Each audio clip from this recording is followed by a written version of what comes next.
Coming to you from Burbank, California. This is the Film versus Film podcast, I guess. I am your host, Quinn Boys, and joining me is my co-host, the fine young cannibal, Leonard Smith Jr. Leonard, what's up, man? How's it going? Man, I'll tell you one thing. It's hip to be a triangle because that's right. 3-peat. Your boys won 3 championships in a row over Quinn Boys. That's why he sounds so dejected. So no, that's not it. So sad. It's something else. Oh, it's something else? My best friend got eaten the other day. Oh, no. You think I care? You think I care that you won 3 seasons of our podcast in a row where we make the rules and I can't seem to beat you? I can't even seem to make it to the final episode to make it close to beat you. No, I don't care about that. I'm just really upset about my friend who went out for a jog in the Hollywood Hills and then they found his leg and he got eaten. Barbecued? It was barbecued? I don't know. You know, Don't joke about that. Don't joke about that, Leonard. Wait that your turn. We haven't introed you. Okay. We've got a little too far with the intro. We are talking about I'm just going to cannibalism. introduce myself. Okay. Oh, man. Introduce I'm yourself. Michael Sturgis, and I'm just appalled at Leonard's treatment of Quinn's friend. Oh, my God. I didn't Quinn. eat them. We don't know that you did it. The point is, someone has been eaten in Hollywood Hills. Thank you, Michael. And we're Yes. doing a podcast about it. Cannibalism. Yeah, that brings us to this week's topic, suggested by the voice you've just heard today, who is our good friend, fellow improvising teammate. That's not how you say it. Fellow improv teammate, Michael Sturgis. Michael, what's up, man? Hey, I'm Thank so you for being sorry on the show. again. Yeah, of no, it's course. okay. We're excited to have you. I really appreciate. We are all improv teammates. Lotions 11. I don't even know if we're a team anymore. We don't perform that often. Hey, don't say that. But I love the yes anding going on. Quinn had on some sunglasses, very dejected. I put on some sunglasses, and then Michael during the intro went and got some sunglasses as well. And we're all wearing our black shades right now, sitting in our apartments. Our separate Thanks for apartments. telling them. Thanks for telling them. They needed to know. Well, it is an audio medium, and I came on with a visual gag, so that's I appreciate you guys supporting me. We have Michael on today, actor, comedian, writer. I don't know. What do you? Comedian with a question mark. Michael, are you a comedian? I don't know what Michael considers himself. Finish your own intro, Michael. Tell us introduce yourself. Do it better than Leonard or I can. Well, I am a delightfully outre actor and writer, and I want to do improv again, and we will, and we are. Yeah, I don't know why Leonard just ended our improv team live on this podcast. It just feels like these improv shows in a post. I mean, no, we are now mid. We're still in a pandemic, but pre-pandemic, going to like an 11 p.m. improv show was not a big deal, and now it's just a big deal, at least for me. But this is all still part of your intro. So this is early to bed, early to rise, actor, writer, Michael Sturgis. There you go.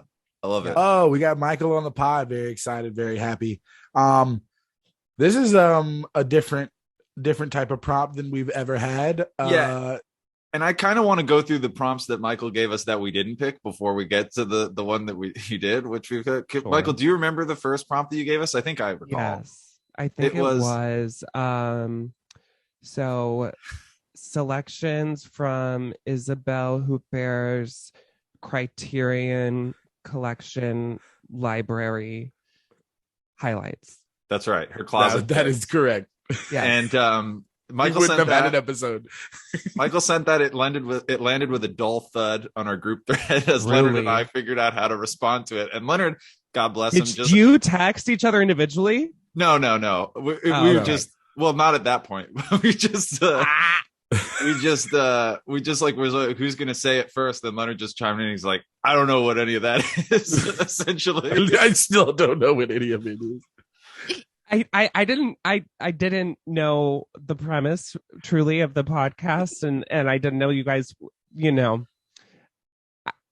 But at the It's same game time, for what it it's wouldn't worth. have gone well even if like I had to talk about it because I'm just like I happen to be a fan, but I don't know that much about her, let alone her taste in I was about, cinema. I was about to say, because the movies that she picks likely would not have been like the Criterion Collection closet. For those who don't know, is just like their DVD collection. So when they bring people in, they pick films that they like. And I've never seen someone pick their own movie. So it was just, it would Right. have been Isabelle Huppert picking like, some movie from 1955. Then we would have had to be like, oh, do we want to pick this one? Leonard's eyes are getting wider as he realizes what he avoided. But I also thought it was delightfully 100% outre that suggestion. I thought it was satire the whole time. I didn't know it was genuine. So that is also new to me.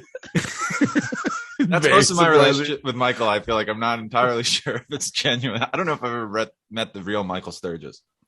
No, you literally have. Have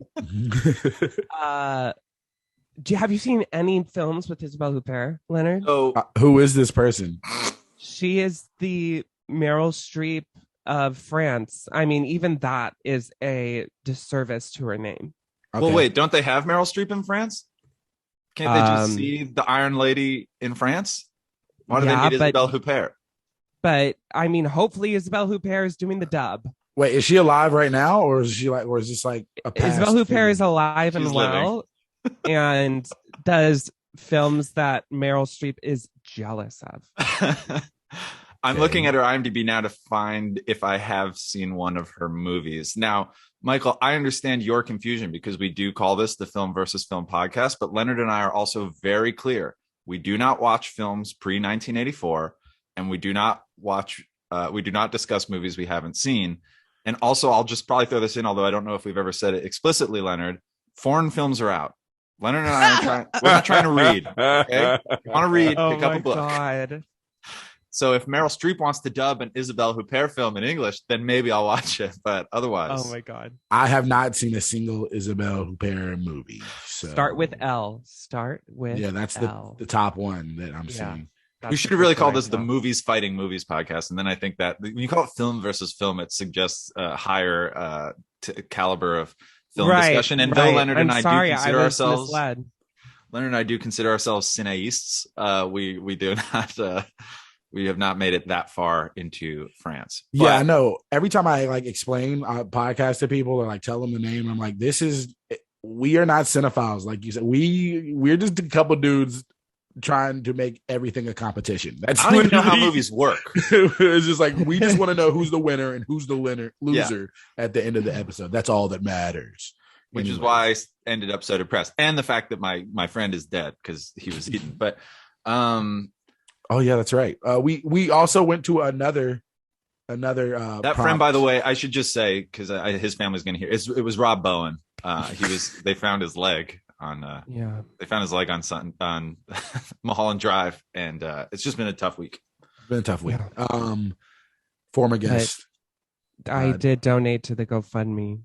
I don't trust GoFundMe. They're looking for other pieces of him. You don't trust GoFundMe, Leonard? No, I don't trust it. I don't trust anything. We also had a different prompt where it was longest title for this one. This one was more serious, and I was excited to do. And the movies were so different. It was you say yours. I think, and again, this is why I liked it. Was delightfully strange was the title had to be long. That's a fun. And so I chose The Assassination of Jesse James by the Coward Robert Ford. And I say that emphasizing every syllable because it's a long ass title. And Leonard, I chose Don't Drink Your Don't Be a Menace. Don't be a menace. Don't be a menace while drinking your gin and juice. Don't be a menace to society while drinking your juice in the hood. Yeah. Yeah. And I was like, Michael does not want to watch my movie. I too Googled movies with long titles, you guys. And before I, gave that suggestion, and there was one that I maybe wanted to watch, but by the way, that one that I sent you as an example is like, I can't even find it. It was although Holly Hunter won an Emmy for it. What? For that the yeah, mother killing the killing movie or whatever? Yeah, I'm You trying don't. I don't know to. much about film, but I know you don't win Emmys. You win It was- Oscars for movies and Emmys for No, TV. it was a TV film on Ooh. HBO called The Ah. Positively True Adventures of the Alleged Texas Cheerleader Murdering Mom. Wow. And it was Holly Hunter in 1993. And I thought it would be a fascinating camp one because another idea I had was doing the like some of the camp Divine Three, two of them, pitting those against each other, which are Showgirls, Mommy Dearest, and Serial Mom. But Serial Mom. that's another episode. Man.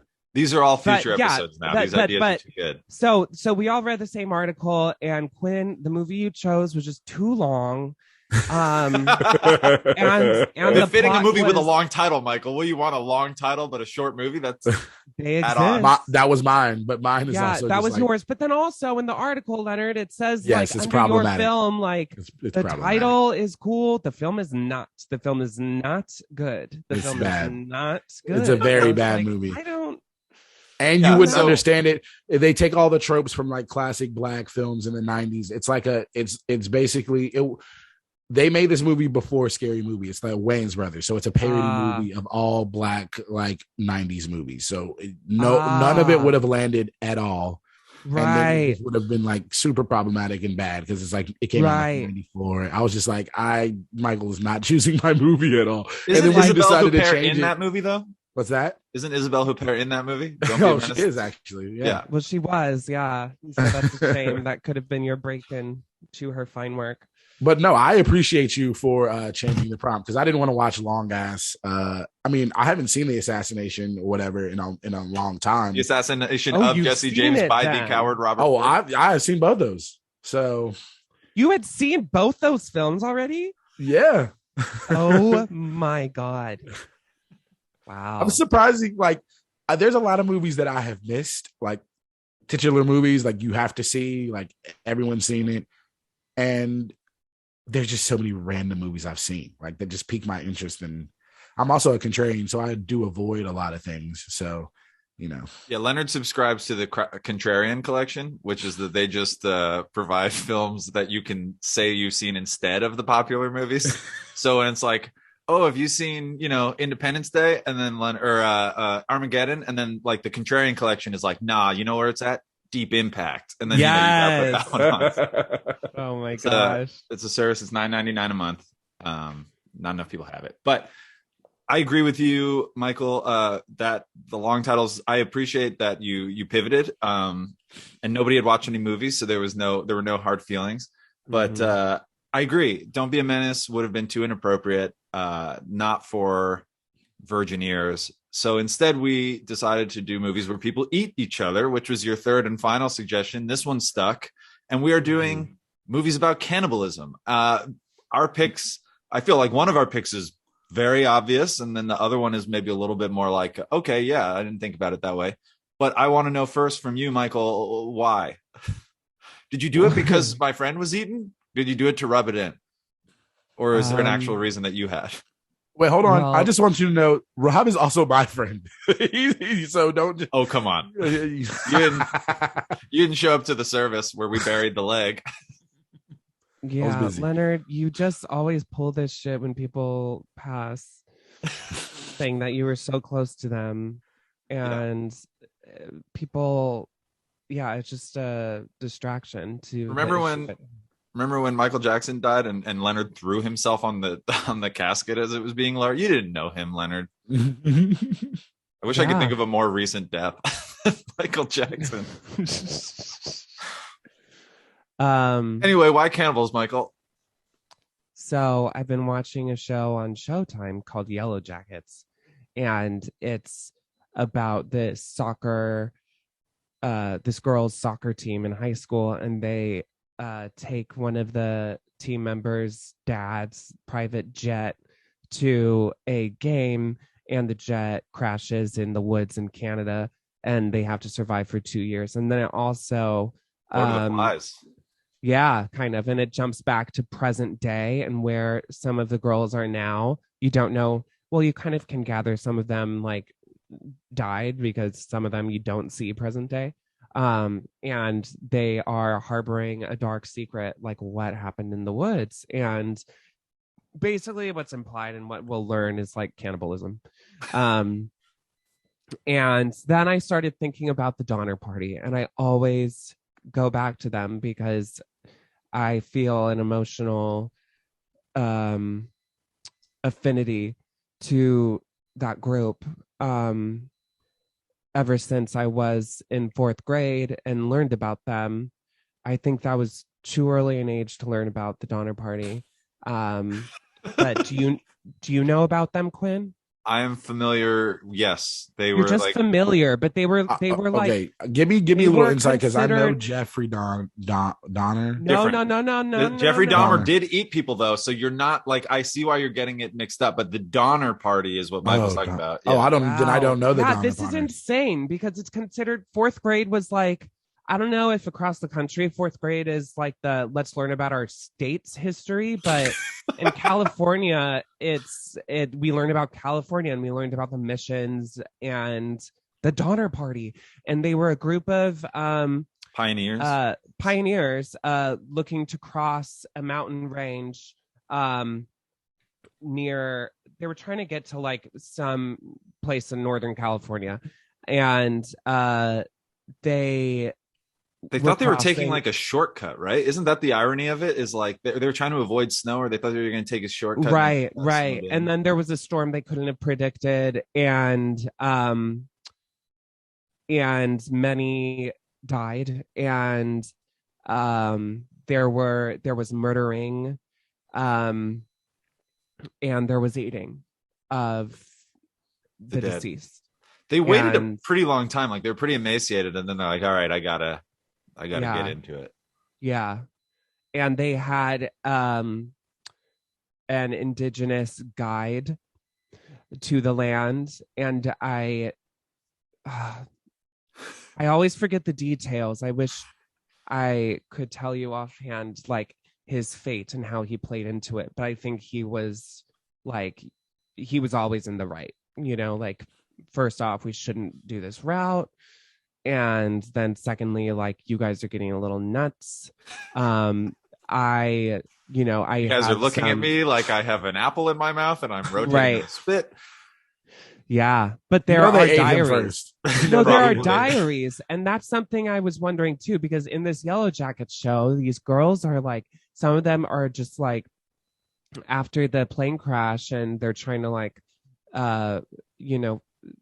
form an encampment, they are like writing in journals, and it's like, would I even be doing that? As soon as the Donner Party, I'd be like, who am I eating? Who are we eating? Right.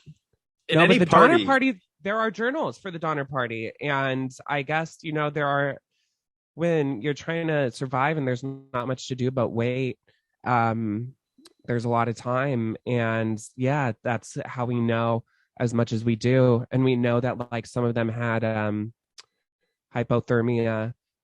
Is it O or I think it's hypothermia. It's hypothermia. And we just pronounced the O very strongly. One of the guys like got naked and was like being all giddy and ran around before he died. Yeah, they were deranged from like they'd been out there long enough that they were going mad from no food and like stuck in the extreme cold. They didn't have Instagram. Like if they had no Instagram, if that were to happen now, the way we would like be able to like keep track and detail everything that happened is like just watching people's like Instagram stories, or like it doesn't make it out, but it's like still loading. It's like 20 stories still loading, and it's like you just got to get to their phone. I think Instagram might have made it worse because you just have extreme FOMO. You're like, I'm sitting here in a cabin with my brother who I'm halfway through eating, and all these people are in sunny California at the beach. I don't think you would have service though, because you're stuck. Yeah. Well, can we also say, is there a worse name for a horrific cannibalism event than the Donner Party, which sounds like Party of Five or some sort of like, oh, we're going to the Donner Party. Like, well, Party of Five, their parents die in a car crash. So I don't think they ate them though. I think still pretty sad. Every success is Party of Four, Party of Three. But But I just feel like if you have the last name Donner, which is fairly common, you cannot book a restaurant reservation because then you show up and they're like Donner party of, oh, sorry. You know, like it's just, I think we should have. Oops, sorry, I'm not going to serve you. Get out. Yeah, they get there and then they just get chastised. This is all fascinating stuff, Michael. I feel like the way you're talking about it, I have to ask, is there any like latent curiosity within you now being so versed on this, either from a child or in your recent Yellow Jackets experience, where you feel that you would be able to eat someone, or are you craving human flesh now? I mean, how are you? Can you get in that headspace or no? No, not really. Anytime I'm in a room, I'm thinking, who's the one I would eat? Oh boy. And I sized you guys both up once you logged on the podcast, by the way. So I am not sharing my location with you, but I do think that, I mean, sometimes I look at my dog and that is the worst thing of all. But I think it's just because my mind goes to like the absolute worst case scenario, like often, you know, like as soon as I got a dog, I just thought about like, when is I have to eat this dog? Yeah, well, I have to eat him and like just the worst possible things that could happen to him. And I guess like in the spectrum of worst possible things, having to eat a person just doesn't land as tragic to me. And so I don't, dwell on it. Like it would just happen. Leonard famously eats ass. Would you ever consider moving on to other parts of the body? Michael just guffawed. I think I saw a shiver go down his spine. No, I will only continue. I mean, pussy, ass, and pussy. That's about it. I saw. All right, you've had your time. Anyways, let's talk about these movies. You asked. You set yourself up. I was asking if you would eat an earlobe. I wasn't asking if you were gonna. No, I won't. Vagina. Great. Yeah, we did. Pick I would eat a placenta. Whoa! Just to gain the strength of the child that shed it. Yeah. Nice. There's a lot of nutrients in there. You know what I'm saying? Yeah. Tom Cruise supposedly, or that was the rumor, right? Because he's a Scientologist and they believe in such things. Oh my goodness! Wasn't that a rumor? Sorry, guys. He was going to eat the placenta. I think that I've heard that. It's all better. I feel like every episode is like, how much longer can we wait before we reveal our picks? Well, you know what, Leonard? Our picks. You got to keep the podcast in line now because I lost and I'm in mourning. Yes. Well, Michael gave us his prompt, and there aren't really too many movies specifically about cannibalism, but he said if it mentions or they talk about it, it doesn't have to be the driving factor in the movie, but it has to be referenced at some point in the movie. Yeah. If it's centered around it, then we're going into like camp horror films, which and I feel like your pick was off the beaten path a little bit, Leonard. So why don't I just talk about mine first, just because I think it's the obvious choice. It's the obvious one. I chose the 1990 Jonathan Demme horror thriller, The Silence of the Lambs, with the famous Hannibal Lecter, played by Anthony Hopkins, and FBI agent Clarice Starling, played by Jodie Foster. This is a story about a serial killer, Buffalo Bill, and the FBI is trying to catch him. And how do you catch a serial killer? By consulting another serial killer that's the Anthony Hopkins character, Hannibal Lecter. I feel like everyone's seen this movie, so I can kind of move it along. But basically, it's kind of just like a mind game movie. It's like a mind fuck movie. There is the investigation and a lot of famous scenes, but basically it's just like the relationship between Clarice and Hannibal and what a kind of smooth operator he is, even though he's, for most of the film, behind bars, behind a glass partition. He is in total control of every scene we see him in, and he's kind of equal parts charismatic and terrifying. And of course, the defining characteristic of Hannibal Lecter is that he eats people. So we see him take a bite out of people in the movie. We don't see him like grill up a foot, but he definitely is my image of a cannibal. His name is Hannibal. So Hannibal, the cannibal. That tracks. If your name is Hannibal, you may as well eat people because people are going to be thinking that every time they hear your name anyway. This is a classic movie. I feel like this is you know, I've felt this way many times this season, but I feel like this one's kind of a slam dunk for me. I mean, how do you not you know, appreciate when you're thinking cannibal movies? It's Silence of the Lambs. What Yeah, I take yeah. it you guys had both seen this movie, but then Leonard, you said you hadn't. I had seen. I thought I had seen like. I thought it was one of those movies where you just see like it's on TV all the time. It's in the background. You see bits and pieces.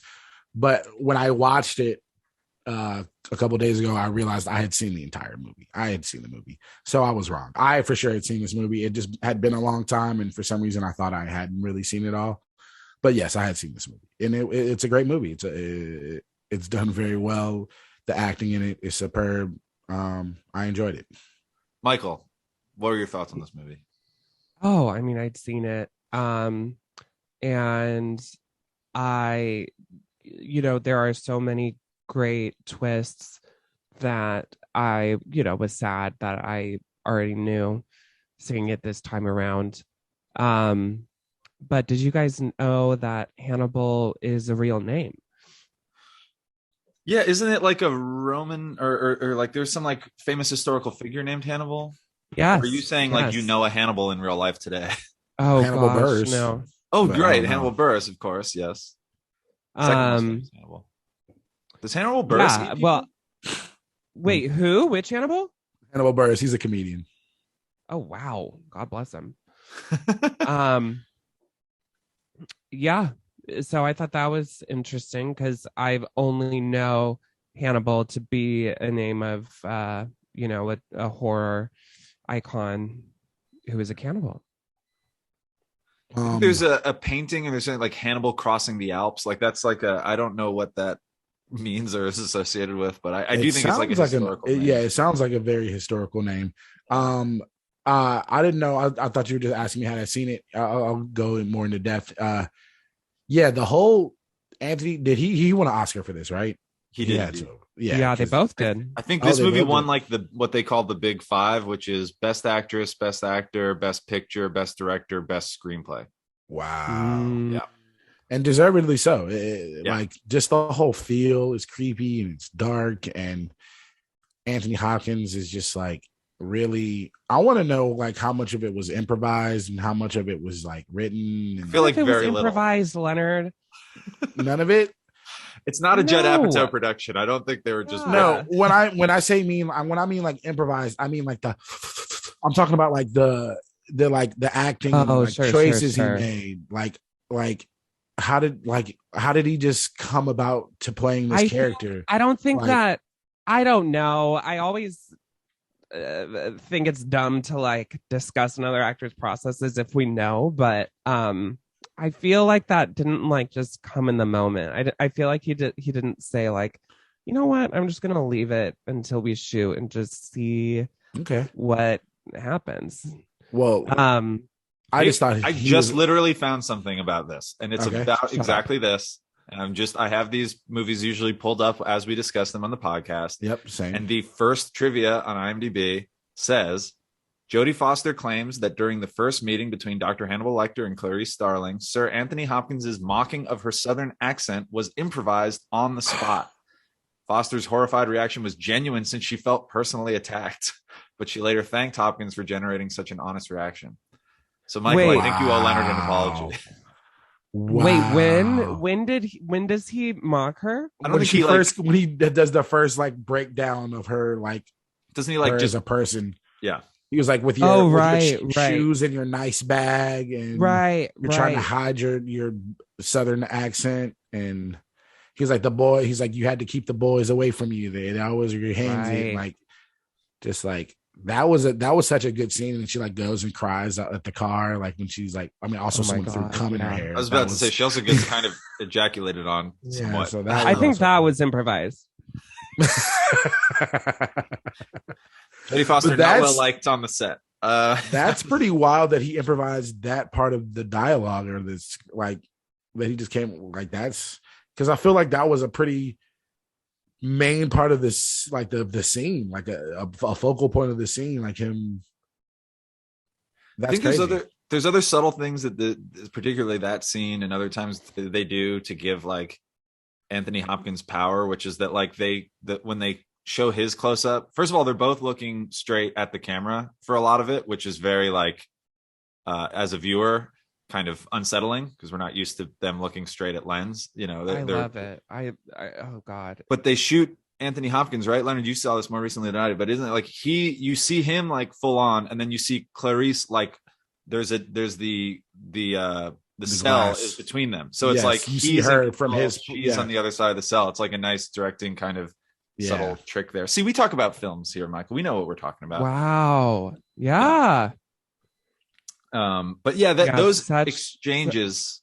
The whole movie's good. I love that scene with the well, I mean, it's weird to say you love any scene in a movie that's this bleak, but like where the woman who's kidnapped and then put in a well by Buffalo Bill is like singing to "She Was an American Girl," which should be like way too on the nose, but is also just kind of a fun, like funny reference. Like, oh, her life's about to get a lot worse. And like, you know, they're just like, here's a really happy-go-lucky, picturesque, like American girl kind of. And then it's like, oh, she's in a well. But like the movie does a lot of things well. But for me, it's like, and I think for most people, it's those scenes where Clarice and Hannibal are talking to each other are like the centerpieces of the movie. Yeah. Yeah, absolutely. They have a nice little friendship. Yeah. I love it at the end. Just like he's like, I'm not coming for you. You're one of the good ones. And he's about to have a friend for dinner.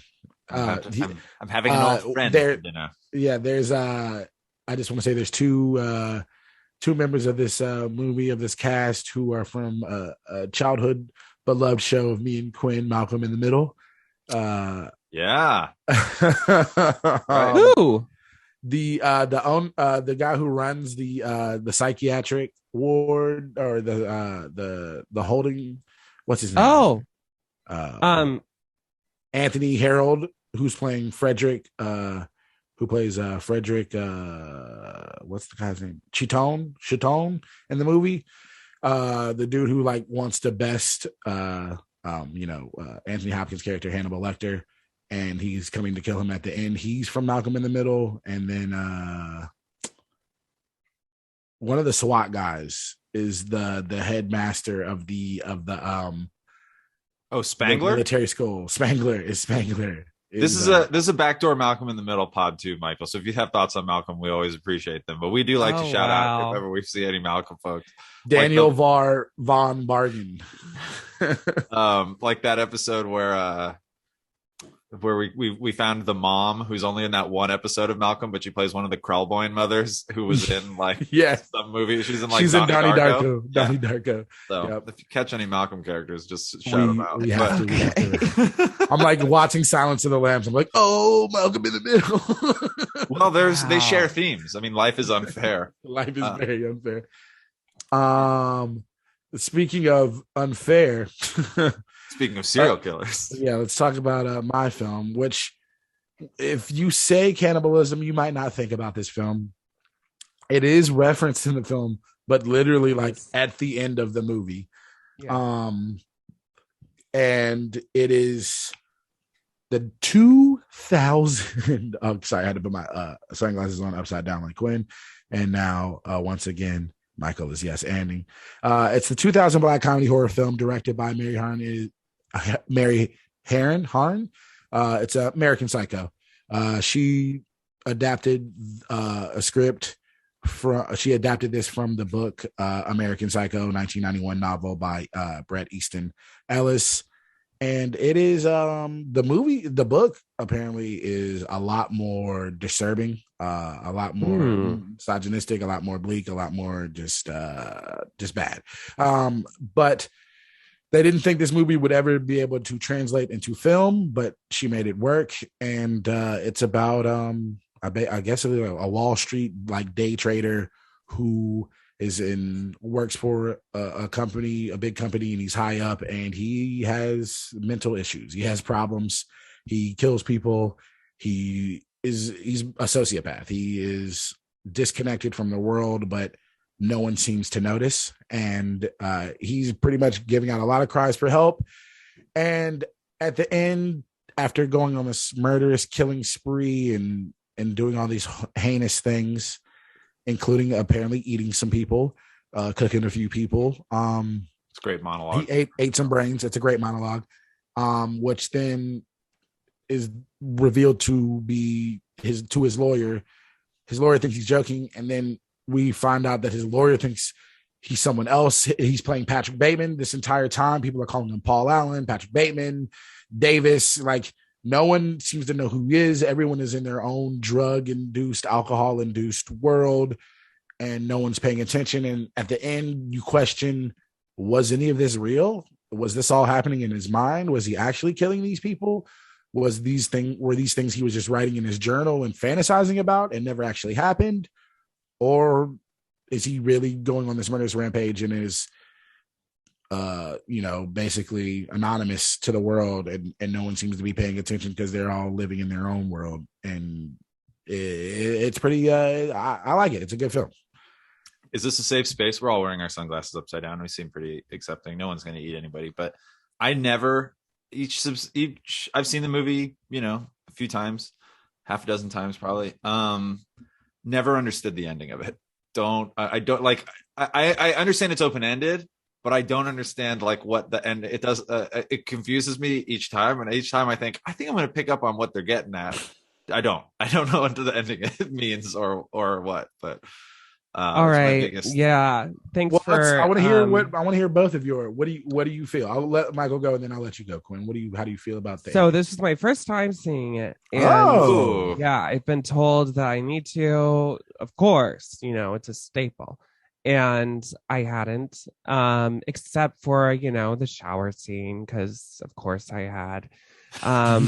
But like Christian Bale's morning routine shower scene. Yeah, that one. No, mainly when he's like walking to the shower naked. Yeah. But I was very confused at the end and was going to watch it again. I was going to watch it again and thought to myself, there was something wrong with me. It was my fault. And this time I'll pay super attention and I'll get it. And then I'll be like really articulate for this podcast. But yeah, I didn't have time, but it seems like it might have been in vain. Yeah, it would have been in vain, because to this day, a lot of people don't know what they I like it. Do. Okay, you like it? And the director said that she didn't want she wanted it to be that way. She didn't want it to be black and white. She didn't want it to be all like it was a fantasy. She wanted you to decide if it was real or not. And, because like things get more and more ridiculous as the movie goes along. Like, especially the last 15 minutes of the movie, he like just shoots at cops and the cars just blow up. Right. He's just what is happening? It becomes farcical. Yeah. Yeah. And the ATM is like, stick a cat inside of me. Feed me a stray cat. Yeah. Feed me a stray cat. And it's like, is he off his meds? Like, you see it at one point when Jared Leto is in this film, when he is about to bring an axe through probably the most iconic scene in the movie, where he's talking about Huey Lewis and the News and the song Hip to Be Square and their music catalog and whatnot. And he takes an axe to him. Before he grabs the axe out of the bathroom, you see him take some prescription pill. His name is on the bottle. I can't necessarily remember what it was, but it's like, is he off his meds? Is he on his, like, what is happening? Yeah. So I'd seen this movie probably for the first time in like high school, and then I've seen it, a number of times since. But like, I do feel like this movie, it had a delayed reaction. Like, this movie came out in, I think, 2001, 2000. Did you say, Leonard? 2001.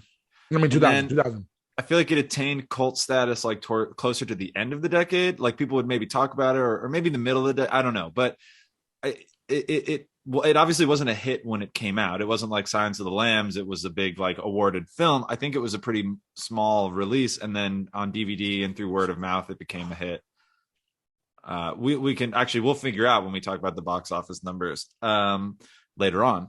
But it was I feel like it can sometimes, rightly or wrongly, maybe we can discuss it here, be categorized as sort of like a bro movie in the same way as like your Fight Club or your Matrix or whatever of 100%. These movies that come out, which doesn't mean they're not good on their own merits, but they just become like, like, oh man, this movie's so tight, Christian Bale kills someone with a chainsaw, man, kind of thing.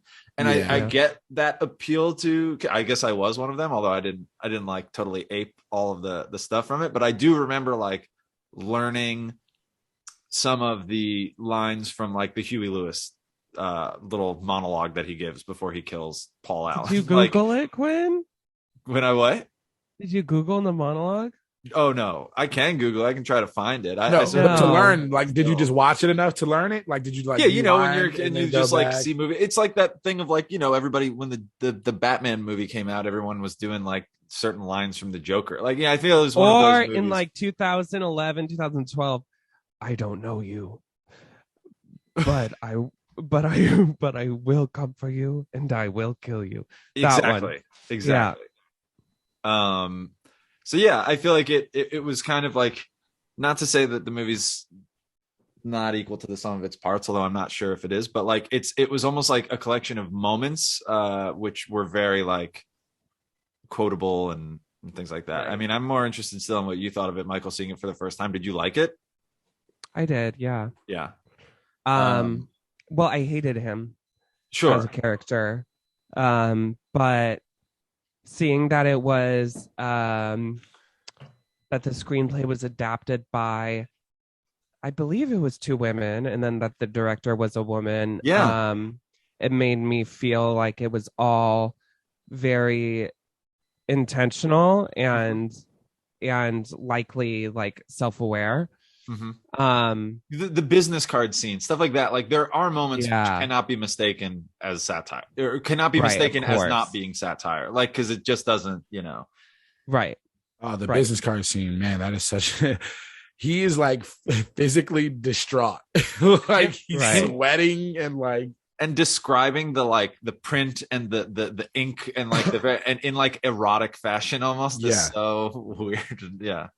And it's just like he's getting so amped and like anxious over this, but he'll just like swing an axe in someone's face and like be fine. Well, because it's like a send up of, as you mentioned, Leonard, he works on Wall Street. It's a send up of like yuppie culture, you know, that kind of like rich, like those Wolf of Wall Street types of people who like all have the same haircut and they wear the same nice suits. And they're really very interchangeable. And yet those very minuscule differences between them, like who can get a reservation at Dorsia and who can't, are worth murdering over, is a funny idea. I do think that there's, you know, it's clever. It's not just like an empty kind of violence slasher movie. There's more to it. There's more to it. You know, there are good scenes where like they're at the restaurant with like the goth people and everyone's like talking about about how they feel on things, and him just being like, why does she fuck this guy? I should be like, and them just doing drugs like everyone else in the bathroom, but they think they're better than everyone. It's just all so interesting. What do you do again? I'm in murders and executions. Murders and executions. Murders and acquisitions. We didn't even talk about the rest of the oh, sorry. Go. I loved Reese Witherspoon. The rest of the cast is great. Yeah, Reese Witherspoon plays his fiance. Chloe Sevigny plays his assistant. Willem Dafoe is the detective, private investigator. Something. I think he's a private investigator. Jared Leto is Paul Allen, the original Paul Allen, or so we think. It's like, who is he? Patrick Bateman? Is he Paul Allen? Like. That movie scratches a very certain itch for some people, which is watching Jared Leto get brutally murdered with an axe, which I feel like they were ahead of the curve on that. But yeah. No, it was satisfying.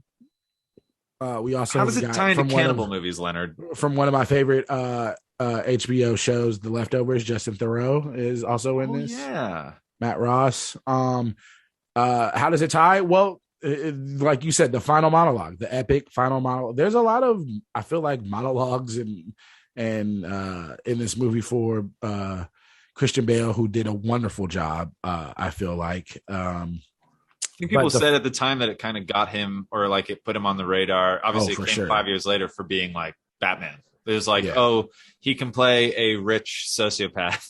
So that's Bruce Wayne, right? I mean, it's not really the character that winds up being in the Nolan Batman movies, but you can see along those lines of like, he certainly looks the part. Yeah, there's a little twinges of it. There's some maybe narcissistic sociopathic moves, but it's like, is it for show, or is there like also, is that a genuine part of him, like, I'm gonna take the entire ballerina corps to on a boat to Italy or some shit like that? And it's like, anyways, but yes, the final monologue, Christian Bale did a great job, got Batman, thank God. R.I.P. Heath Ledger.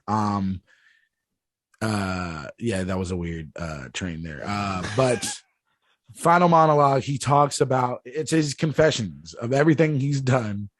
And apparently he's like, I've killed 20 people, maybe 40. It's like, bro, you probably killed like 60 people. Like, you killed a lot of people.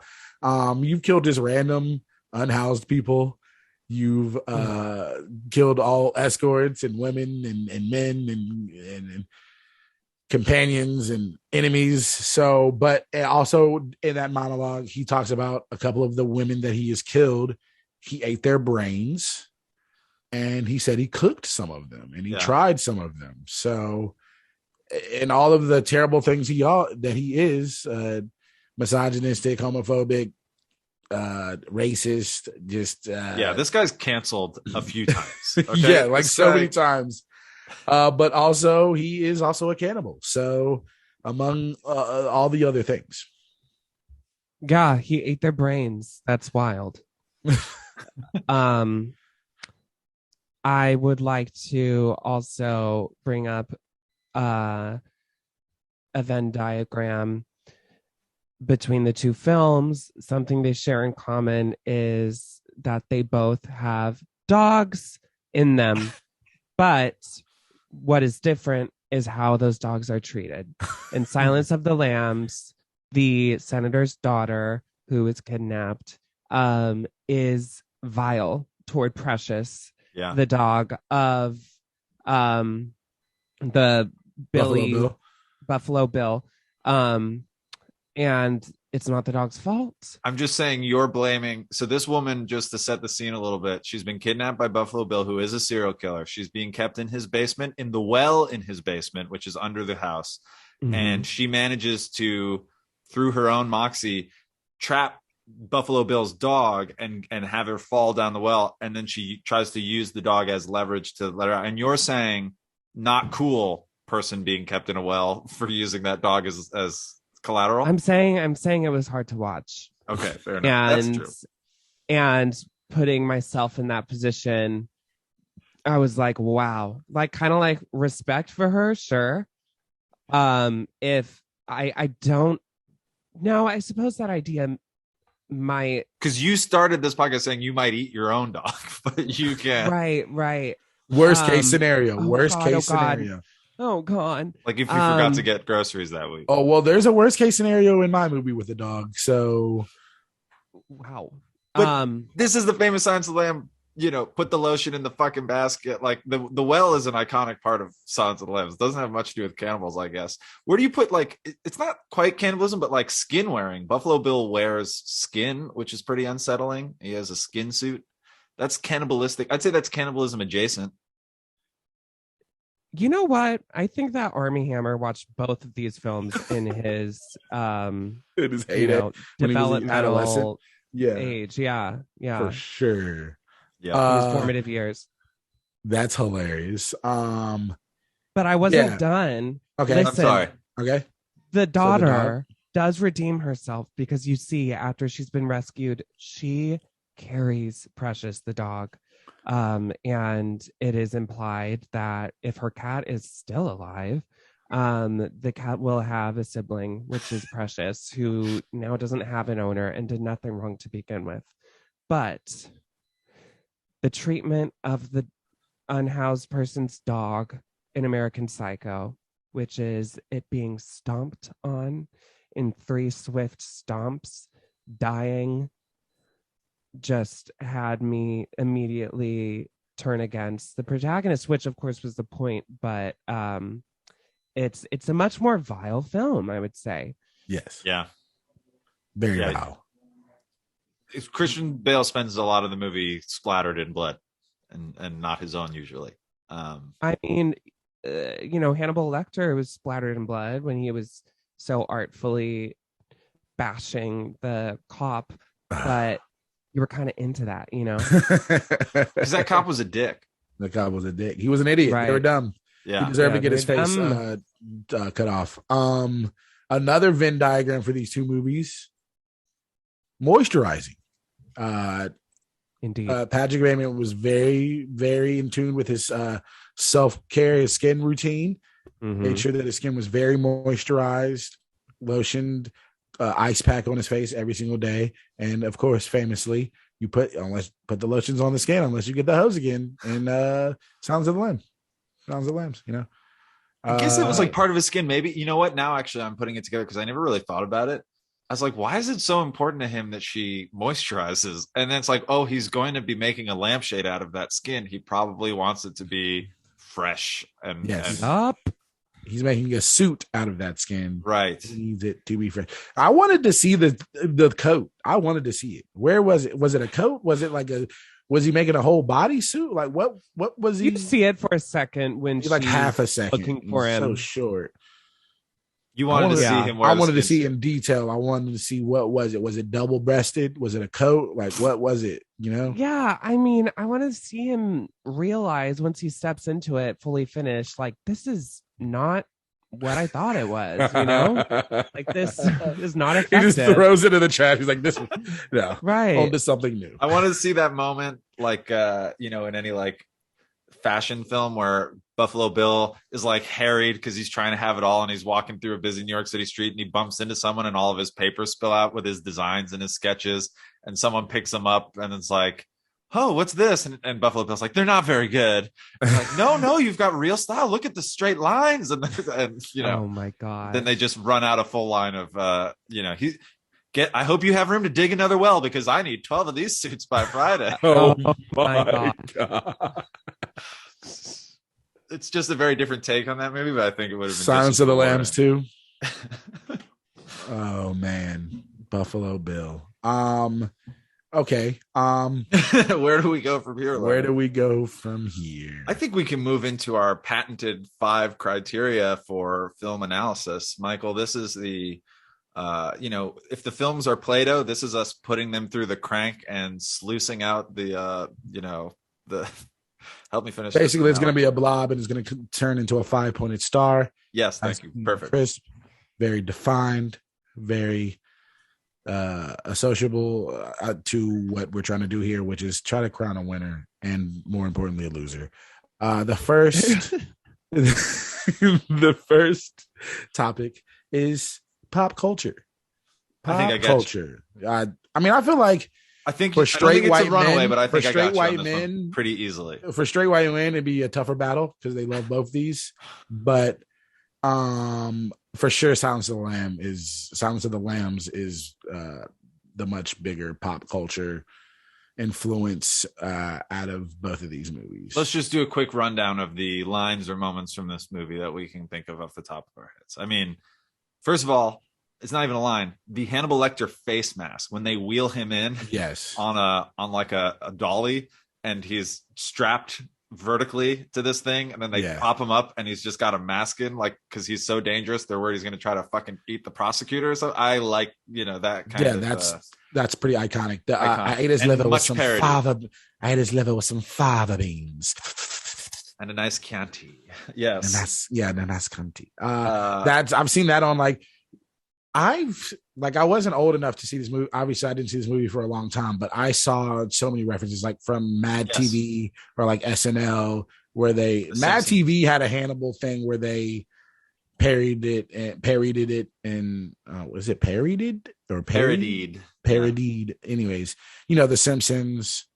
There's one from the South Park that I had seen, and I hadn't seen the movie yet. It's like the put the lotions on the skin unless you get the hose again. They reference that in South Park. With Buffalo Bill dancing around. Goodbye Horses. The Goodbye. Yeah. Was that similar? That probably did not have the same effect as the Patrick Bateman shower scene, Michael. No, I feel like that's not. No, I didn't quite hit it. Would you fuck me? I'd fuck me, as I say. I'm pretty, I also Yeah. think it's not appropriate, but there's that line when Clary shows up at his house and she's like asking about this, like, was she a big fat lady? Like everything the Oh Buffalo my Bill God. says is just bizarre and fucked up and sounds like serial killer in the way that they are just not quite living in the same world that we are. Yeah. Yeah. She knew Oh, as soon as she went in that house, she's like, nah, this isn't good. I also think just like yeah. Jodie Foster's whole performance has been like, I just feel a lot of people are like, Dr. Lecter, I'd love to ask you a few questions. Like I feel like people, Yeah. do takes on that, riffs on that type of character. There's yeah, also yeah. Clarice, like just saying the name Clarice. Right. Yep. Here's another um, thing, Michael. Here's another film fact for you. And this I just knew off the top of my head is Jonathan Demme talked about making this movie, and obviously Clarice is a young FBI agent who's kind of, this is her first big assignment, and we see her in the beginning running around Quantico, and then she steps in an elevator, and she steps in an elevator with like exclusively like white dudes who are all like a foot taller than her, and he's like, that was Right. intentional. Like we wanted you to feel that this person, who obviously is the hero of the movie and winds up saving the day as best she can, is like very, you want to think of her as at the beginning as sort of small and diminutive and like can be pushed aside and dominated by like Hannibal in a conversation, and then over the course of the film we see her kind of come into her own, which is cool. Of course. Yeah. Yeah. As far as American Psycho, it's not as heavy-handed as Silence of the Lambs, but there are still some pretty, I feel like, pop cultural moments, some iconic moments. For me, number one is Christian Bale looking at himself while he's fucking, like in the mirror with the hand behind. I've seen that in so many memes. I feel like that's a pretty iconic. Just seeing the Huey Lewis scene with the axe is pretty iconic. Hip to be square. The business card. I feel like that's been referenced a lot with the business cards. Dorcia, the getting a. It's funny.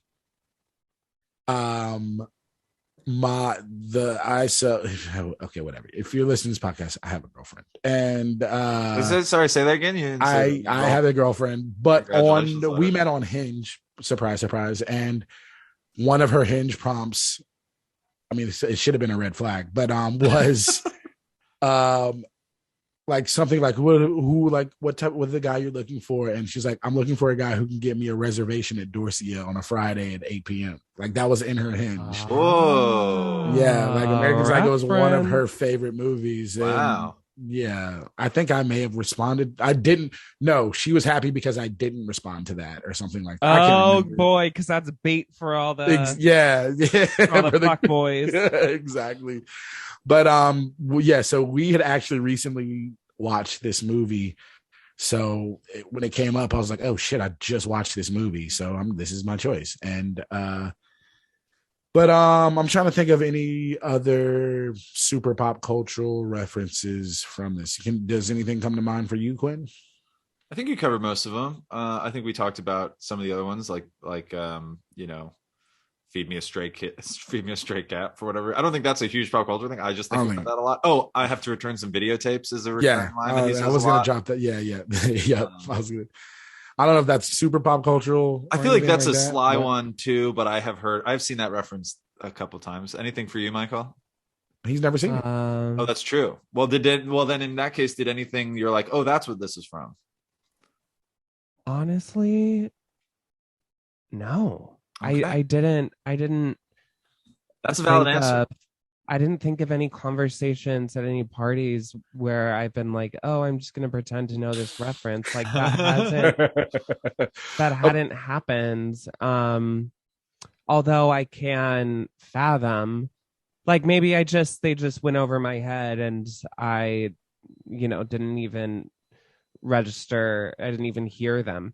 But yeah, it does seem like American Psycho is more iconic, but Silence of the Lambs is more like it feels in the flow. It's like the whole experience. Yeah, it's more in the discourse, I think, of pop culture today.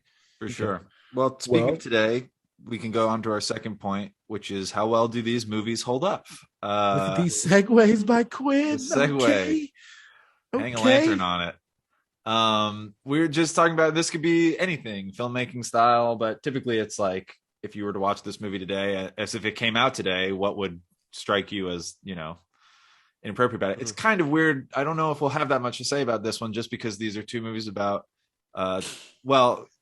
Silence of the Lambs is about Clarice, but everybody else in the movie is pretty despicable, and American Psycho likewise. So it's like, not holding up is kind of the point. They weren't made to kind of hold up, but like, I'm trying to think. Well, I think that something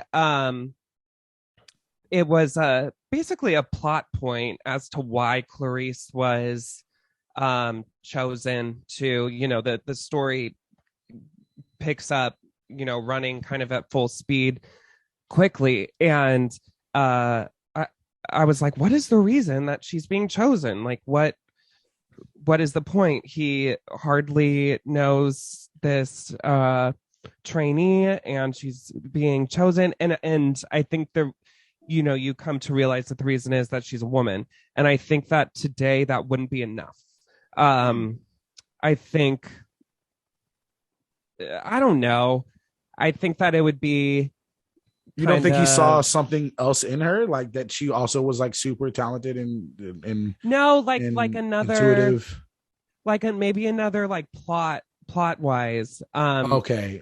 Not even based on her character, but like, we need you because you're the only one who can, I don't know, who knows this skill or whatever. But it seems to me they think Lecter would only speak to a woman or something, or am I right? Yeah. And right, I think it would seem to be a cop out. Like, it's assumed that there are more women in a police program today, right? And there was. She had her like one friend. Yep. Yeah, that's what. No one can see what we're seeing right now, so I'm not laughing at me. And, no, we can't see you. We can't see you, but we know what you're doing. While Michael puts the lotion on his skin, Leonard, was there anything that you about American Psycho that doesn't hold? Again, it's tough because so much about American Psycho doesn't hold up. Yeah, that's what I'm saying. Like, American Psycho could not come out today. I feel like I think it could. I mean, it could. It just, people would feel a certain way about it. I mean, it was a book, so if it was adapted from a book today, but I just feel like the motivation for it would be bad. I don't know. I feel like people would be like, we don't need this movie. This is not another. We don't need another one of these type of movies. That's a good point. But so it came out. I think it would be this movie. If this movie came out today, it would be different. Like, it would be maybe redundant. rightfully, I don't know, but it would definitely be like flagged as like, oh, we're just like appealing to like incel kind of culture, exactly. or some sort of like angry, disturbed white men kind of thing. I'm sure on the chans and the whatever boards, like, this was a catalyst for, or is kind of propaganda for a lot of incels and certain terrible men. So this is one of those movies that's like a signpost where it's like, just because you like it. Well, I don't know. I mean, part of me doesn't like this, but it's like, you can interpret art however you want, but there's some people who like it because of like the excesses, where I don't know if like the satire lands. And that's like that thing where you can be talking to someone about it and you're like, you're liking this for an entirely different reason than I am. Okay. And that's where I'm going to go with this, where like, in the wrong hands, this movie could be very damaging. It could be troublesome. It could be bad, which is why I don't think it came out today. But this, I feel like, as far as like how well does it hold up, was kind of like in the era when it was like, we're going to leave these movies open-ended. We don't have to tell you, like Memento and like, like Fight Club. And it's just like, what is that? Like, what? Wait, what? And we never really answered it earlier. Was this real, or was this all just like delusions of Grand? Not even just like, is he delusional, or was this all real?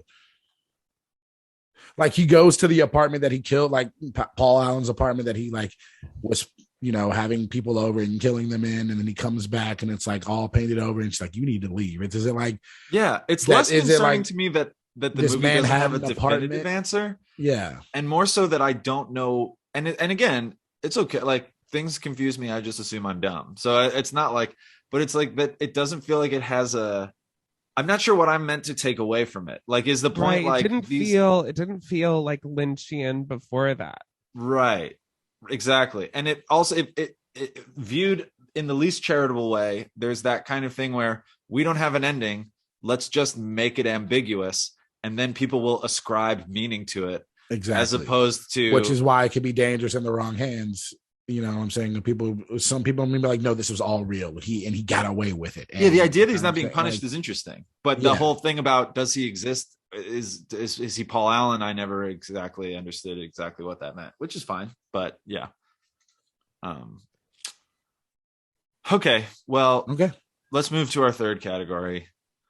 We'll be putting it to rest Wait. after this, unfortunately. Yeah, it's the last one of the season. And once again, Big miss. not make an appearance in any movie this season was Luis Guzman in either one of these movies. He was not. He's not. Michael, did you see Luis Guzman in either of these films? Didn't notice him. No. Yeah, because he wasn't there. Really think about it, because it's important. Who was he's in these Malcolm movies. in the Middle? I have to go. You know what? I'll have to go rewatch. Yep. You have to rewatch it again for the 18th time. Luis Guzman was not in either one of these films. This is a bad one for Luis Guzman. I don't know where he fits in either one. If Luis Guzman is in American Psycho, he's like either at one of these like country clubs or something and like says some line and then Patrick Bateman kills him in the bathroom or something. He's getting killed for sure. Yeah. Unfortunately for him, he doesn't fit the kind of standard yuppie type that everybody, including Christian Bale, is in the movie. So I don't think he would have been a coworker, but I do think he could have been murdered by Christian Bale, which it might have been a fun role for Luis Guzman. And I think Silence of the Lambs, he could have been like I'm just gonna say the only person of color in American Psycho was an unhoused person who gets killed, Reggie Cathy, who is a great actor, by the way. Wait a minute. Is this your number 3? Yeah. Like, who the hell? Just tell me the name and I'll look it up because I'm sure you've already described who this man is. Luis Guzman. Guzman. Okay, got it. Man. All right, keep talking. He is that guy extraordinaire. Once you see his picture, you're gonna be like, oh yeah, yes, I see him. Luis Guzman. I know him. Got it. Yeah, we like to every season we choose a character actor, actress, a character actor, and we ask, have they been in the movie? We did. The first one was an epic, iconic actor who isn't a character actor, but has been in so many movies. And it was Samuel L. Jackson, and he didn't make it into any of our movies. So we made him the last prompt of the season, which Quinn won and won his only championship. Then we did Thank Gary Oldman. That up, Gary. Yeah, you won one. Gary Oldman. We've done Steve Buscemi, and now we've done Luis Guzman, who has. I think one you could do is Judy Greer. Oh, Judy Greer might you might have just given us season 5. Yeah, Judy Greer is the one. Food for thought. Judy Greer is a great option. Judy Greer is a great option. Oh, yeah. I was also thinking like pre-WandaVision fame, Catherine Hahn used to show up in a lot of things. Just the kind of Judy Greer-esque. Oh, Catherine Hahn is in so many. But I think Judy Greer maybe fits better in this current moment because now everybody knows Catherine Hahn. Right. He's not in Silence of the Lambs, and I don't know who he would have been in Silence of the Lambs. I'm just gonna. This is controversial. I'm gonna say you throw out Anthony Hopkins, you stick in Luis Guzman, you call it a day.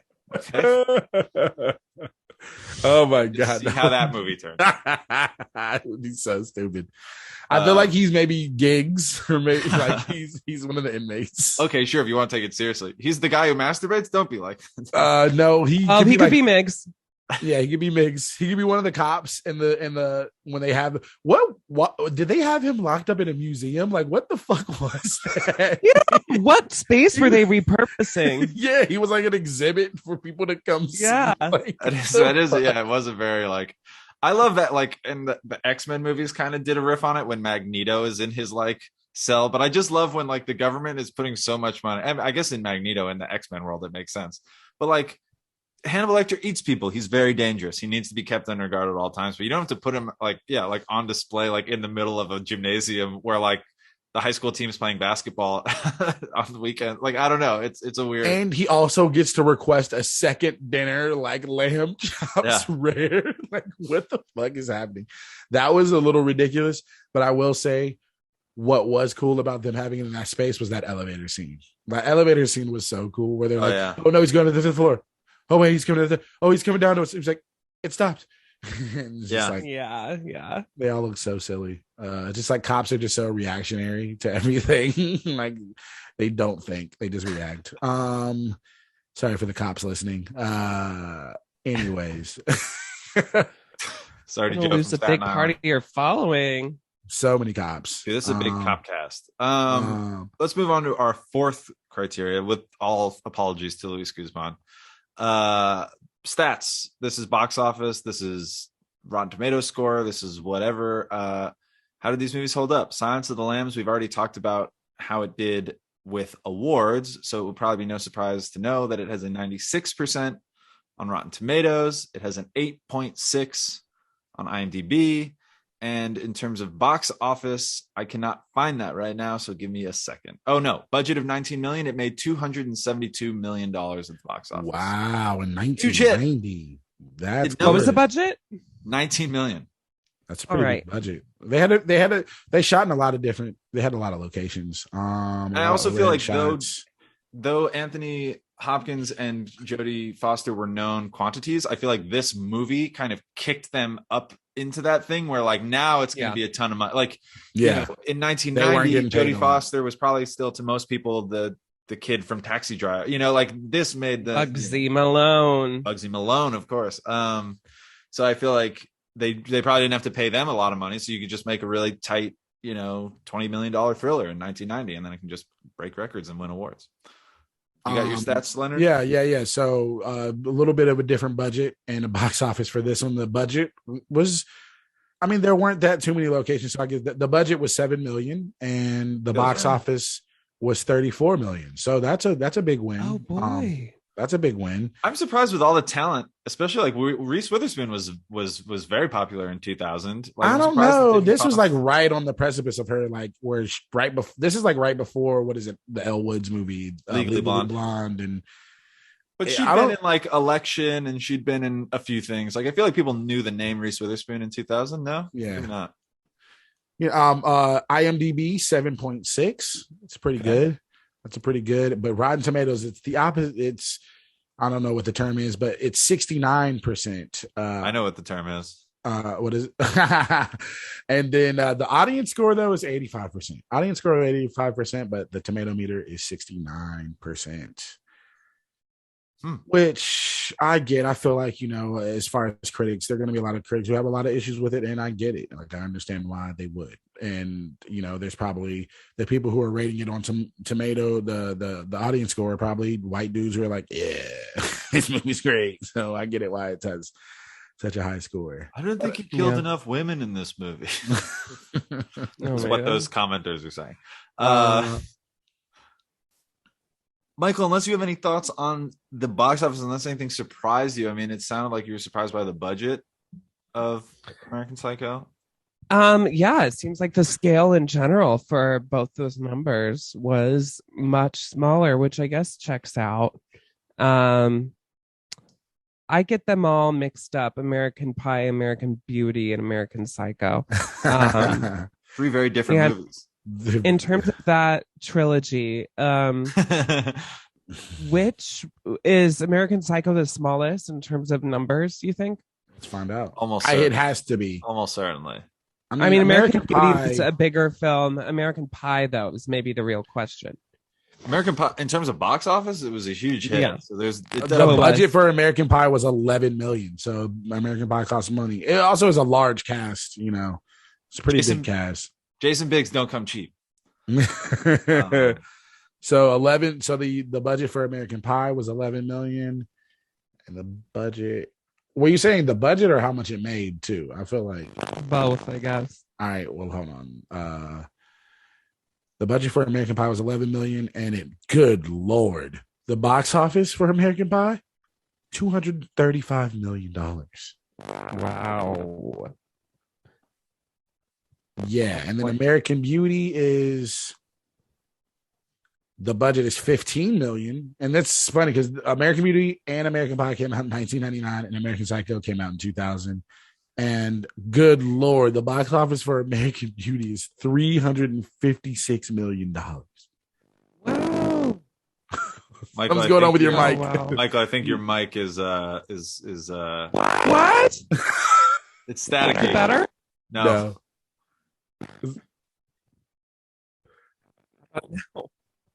Can't hear you Hear now. you now at all. And, okay, so I'm a little surprised by those three. The American, I still can't hear you. American Beauty, American I Psycho. wasn't talking. Ooh, now we can hear you, but it's that But it's same like- Voltron, fucking. We can just cut this part out, Leonard. We'll just make a. Yeah. Since you got the Zoom edit, at least you only have to. Okay, Back, you're back. Okay, cool.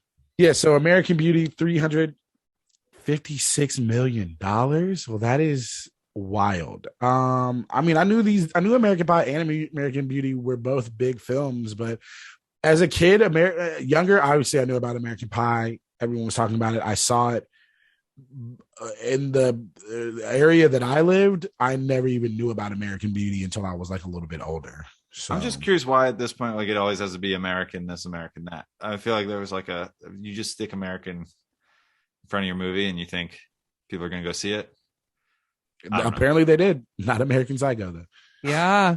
And American Psycho came last, and so it was their mistake. Yeah, American- It wasn't that the people were books- burned out on America by then. So, An American Werewolf in London.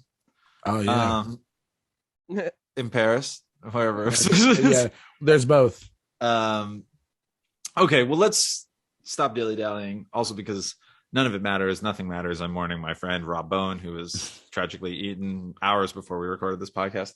Let's get down to the fifth and final point, which is just our final arguments. Michael, you have participated in the discourse thus far, but now you have to wait, listen, and then judge after Leonard and I have had our final say. Leonard, I don't actually care if I go first or second this time. So what do you I'll let want? you go first. All right, great. My movie is better, and it's directly about cannibalism. I cede my time. Damn it! I was gonna. I feel like we're doing Michael a disservice. Okay. Quinn, I wanna interrupt. Please. You didn't interrupt. I was finished. Try harder, please. Okay. Don't manifest. I'm defeat. gonna keep it brief, not because I don't care, but because truly I think it's just what's there to say about Silence of the Lambs that hasn't been said. If you say to someone on the street, if you say to a bunch of people on the street, name me a cannibal, they would say Hannibal Lecter. And even if you didn't stipulate that it had to be fictional, they would say Hannibal Lecter.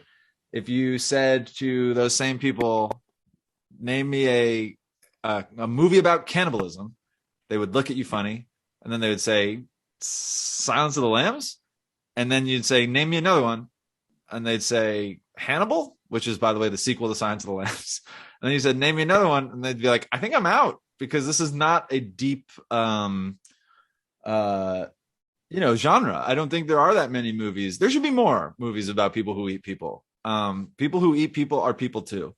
And I think it's a tense movie. I mean, it won the big 5 Academy Awards. So I think, not that the Oscars always get it right, but I think that's actually kind of what's cool about this movie. This is not a movie that would win Best Picture probably today. They'd give it to some movie about a king who doesn't know how to read. I mean, they're like, this was a ballsy pick. The Oscars do not give Best Picture to scary movies, essentially. Thrillers. They don't. They give them to prestige dramas and blah, blah, blah. Not movies where people are eating people and jerking off on them. And I just think for the power of so just distill it all the way just down to Anthony Hopkins. I mean, he is the quintessential film cannibal. And if we are talking about movies about cannibals, I would say, Michael, and if you wanted me to go harder on this, I'm going to put it to you now. It is irresponsible to pick a movie that is not Silence of the Lambs. I mean, come on. It's obvious. I fully agree. Leonard's going to tell me that I came for the obvious pick. It's obvious because it's right. It's like saying what's the most popular soda, and I say Coke, and you say, well, that's obvious because it's right. Yeah. Go ahead, Leonard. Which is why this movie shouldn't have been allowed to have been chosen. But if this was like down to the last episode, there's no way I would have allowed. It would have had to have been no Silence of the Lambs, because Silence of the Lambs is obviously the choice. Okay, well, that's But, the end of your argument. But well, hold on. But I'm gonna make an argument for mine, because I got a puncher's chance here. And listen, I could have chosen Hannibal, which is a movie about. It's actually a prequel, and it's about Hannibal, where he actually is like in post World War II Nazi Germany, and like eats actual people. It's like that's Hannibal Rising. Oh, that is Hannibal Rising. Damn it. Anyways, I probably would have chosen that because he actually does eat people in that movie. You see it. But I chose this movie because, like I said, I had just seen it. He mentions eating people's brains and that he cooked people, and he has a woman's head in his freezer. Like, that man is, you don't keep somebody's head in the freezer unless you eat him. You know what I'm saying? And so we see a head in the freezer. We see a head in a jar in your movie, but a head in a freezer, that's where you keep your food. You know what I'm saying? And that was a person. And Christian Bale gives a great performance. It pretty much catapulted his career into A-list level, and there is a lot more physical violence, people getting cut up and chopped up, which eventually led to them getting eaten in this movie. And who's a more fun cannibal? Do you want to hang out with Hannibal Lecter, the doctor who's going to analyze every fucking thing that you do? You know what I'm saying? He's going to sit there and try to like make you feel small and try to be mean. Or do you want to hang out with, Patrick Bateman, who's going to get you a nice table at a nice restaurant? Okay. First of all, he's going to treat you well. When I say treat you well, he's going to ignore everything you say. He's not going to listen, but who wants to hear what he has to say? He fucking works with numbers and shit. No one cares. You just want to have some drinks. You want to have a good time. You want to be seen, and hopefully be seen enough that he doesn't kill you at the end of the night and eat you because too many people saw you with him. So, in that case, I'm going to say that you should choose American Psycho. I did not think the final argument would hinge on Leonard saying who's a better hang, but I respect your moxie. All right, Michael, you've had all the information that we can possibly give you on this topic, so now the final choice is yours. Oh my God, Leonard, you really had me going back and forth as to what my choice was. You were digging your grave and then covering it back up and then digging it deeper. I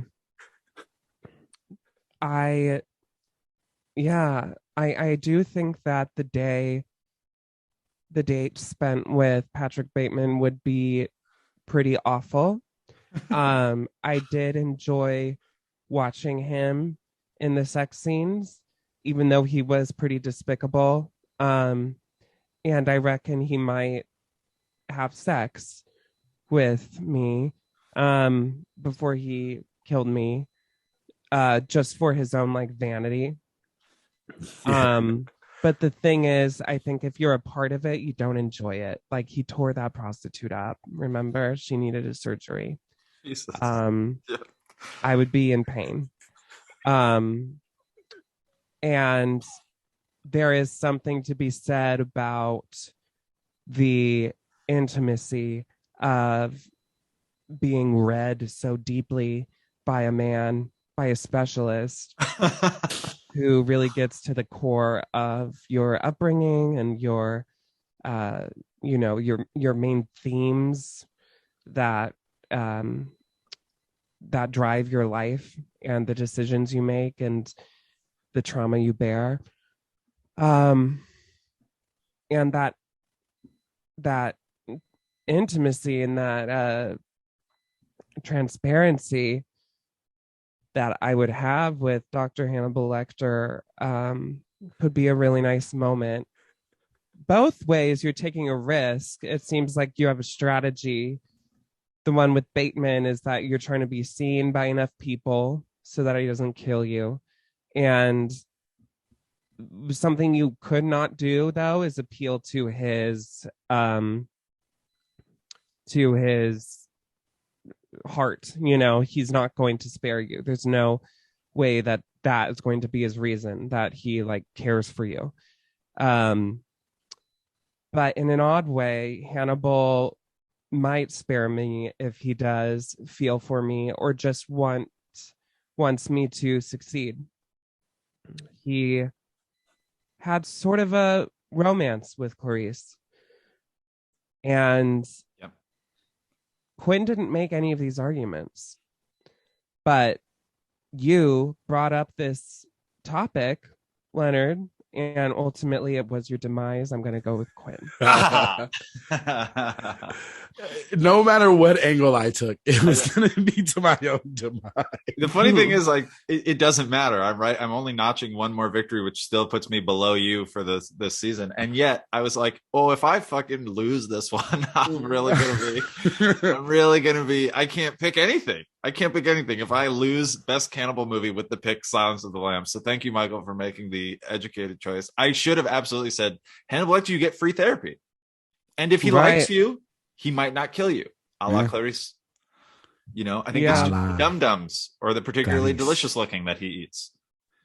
Oh, man. Or anyone who like opposes him. Like, I never understood why that dude was like going at Hannibal. It's like, yeah, he's I'm gonna gonna find fuck a way. With the cannibal. That's that guy's. Yeah, not doing that. Yikes. Well, you know what? That does help Quinn though, because like in the overall record, I think now it's like 19-17. So he's only. I have once again won the last game of the year, the last game of the season. I have won 4 final episodes in a row of the season and only have one title to show for it. Can you believe that, Michael? Wow. So Wait, the past seasons of 9 episodes, it's gone Leonard, Quinn. Not in that order, but essentially, yes, Leonard has wrapped it up before we even needed the deciding 9th episode in the last 3 seasons now. Have I? I've won it in the 8th episode every single season. I thought there was one season where it came down to the last episode. Yeah, that was the first season, which I won. Okay. I'm pretty sure. I'll go back and check the tape. But okay. Anyway, pleasure, Michael. I say this because you picked my film, but also in general. I came on here committed to being sour. Big sourpuss, and you have brightened my day with your outre sensibilities. And it's been a blast having you on the podcast. Can you please promote yourself? Where can the people find you? All right, you can find me on Instagram at MICHSTURG, and I've got some different things coming up that you can catch on there. Hey, absolutely. Thank you. And Rob, oh God, that was a slip. What? He's just been on my mind. You call me Rob? No, I called you Rob. Yeah, that's okay. We're all mourning. Yeah, it's gonna be a long one. It's gonna be a long one. Process. Okay.